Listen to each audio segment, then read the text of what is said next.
The Holy Kabbalah as I Know It. Chapter 8. In this chapter you will learn more about the divine hierarchy, their functions, and how they are related. Specifically, you will learn about the titles of Michael, Gabriel, Raphael, Uriel, the element that each of them represents, as well as the cardinal direction of the four archangels. Before continuing discussion in Chapter 8, it is necessary to remind readers about Chapters 1 to 5 are so important that you are urging to read and understand them as a prerequisite for understanding subsequent chapters. That was how I started when I was less than 30 years old, and now in my 80s my brain is still sharp enough to disseminate ancient wisdom to you. Most of us are in a hurry to acquire knowledge and in the process skip that very important knowledge, with the danger of crippling the effort to success in reaching your goal. Speaking from experience, I urge you to go through Chapters 1 to 5 before continuing with what you are doing now. This is my advice.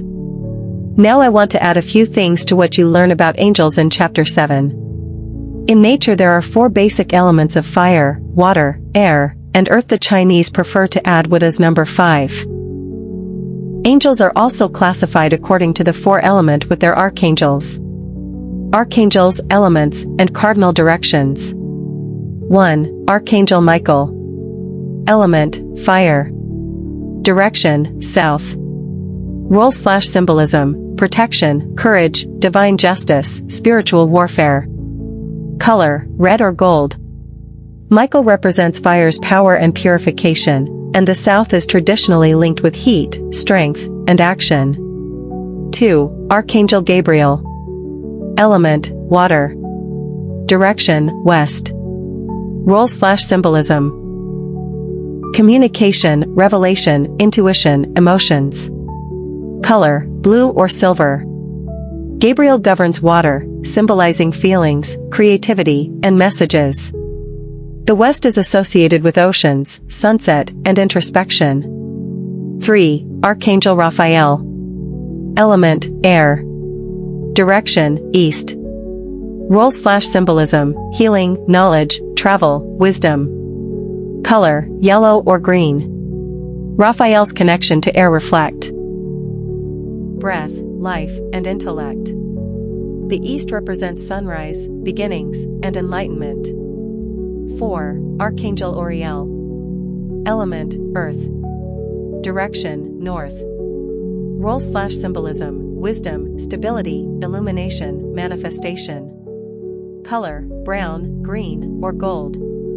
Uriel embodies earth, grounding divine wisdom into practical reality.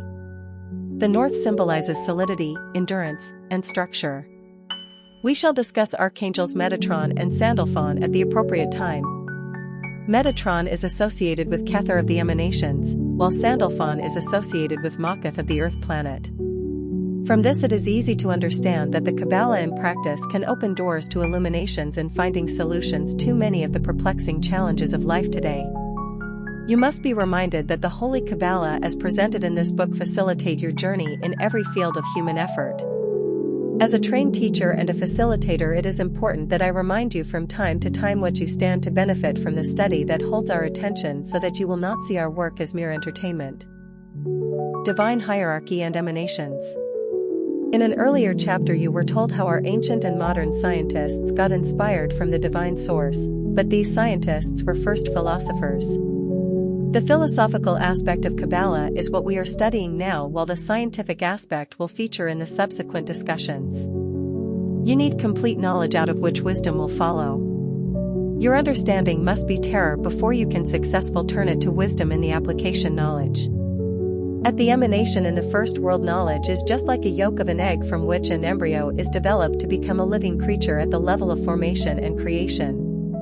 When you are praying or meditating for any object, you are soliciting the divine for something you need in life. If your meditation or prayer is successful, the yolk of the egg will be stimulated to change into the next stage for production necessary for the goal we have in mind. So in the next chapter we shall discuss in detail the various stage of development from the first world of emanation to the fourth world of density and action. Summary. The reasons for you to read Chapter 1 to 5 has just been given to you to make you realize the important in the Holy Kabbalah. More details have been given to you about the archangels, about their functions as we prepare for the next stage. Also, more have been said about the emanation, comparing them with the yolk of an egg before the embryo is created to give us a living creature. We promise that our next discussion will be about the four walls of emanation: creation, formation, density, and action.